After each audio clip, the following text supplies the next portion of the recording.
45 vjet më parë, vrulli studentor në kryeqytetin e Kosovës shpërtheu duke organizuar protestën e parë studentore që u shtyp me dhunë nga policia dhe ushtria serbe. Doktoresha Teuta Hadri, njëra nga organizatorët e protestës së 81-shit, thotë se studentët e asaj kohe, pa u trembur fare, kundërshtonin Jugosllavinë e asaj periudhe.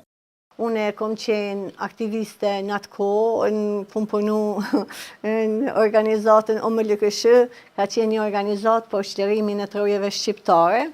E kemi parapon edhe bashkimin kombëtar me Shqipërinë dhe me qatë synim kemi hi në ati shlerojmë rini, ishim rini studentore, atëherë ishim të fortë, nuk jemi si tash, edhe hi me qatë aspirata për një luft kundër Jugosllavisë titiste të asaj kohë, i thoshin Jugoslavia titiste.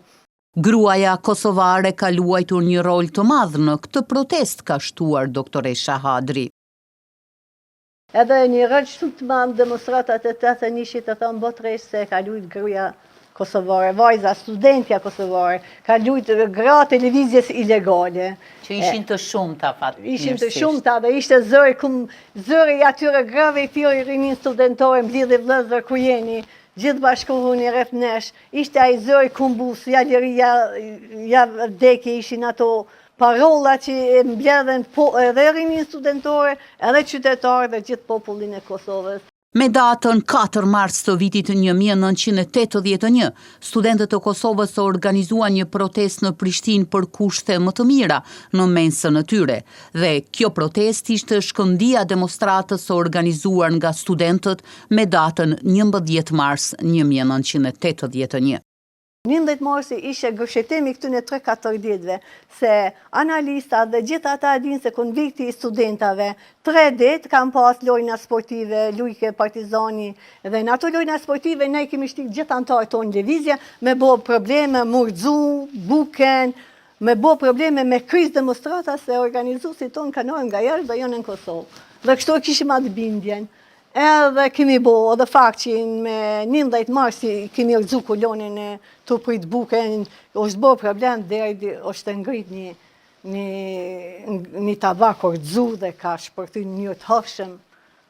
Aty ka qenë një mbledhje, gjitha sa energjie, disa ditore, që është mbledh për më artë një ditë. Ajo ditë ka qenë shumë e vrullshme, tha doktoresha Hadri.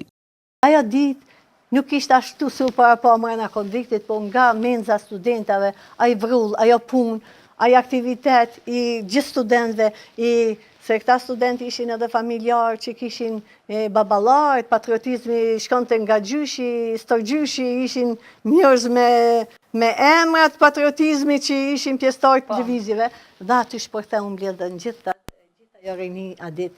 Me 7:20 ka shpërthy demonstrata e 11 marsit brenda në menzën e studentave. Si pasojë e demonstratave të studentëve erdhen edhe tubimet e njohura si demonstratat e punëtorëve, në të cilat kërkohej lirimi i studentëve të burgosur. Demonstratat gjithpopullore të marsit dhe prillit të atij viti shënuan fillimin e kthesës vendimtare të ndarjes definitive të shqiptarëve të robëruar nga ish Jugosllavia.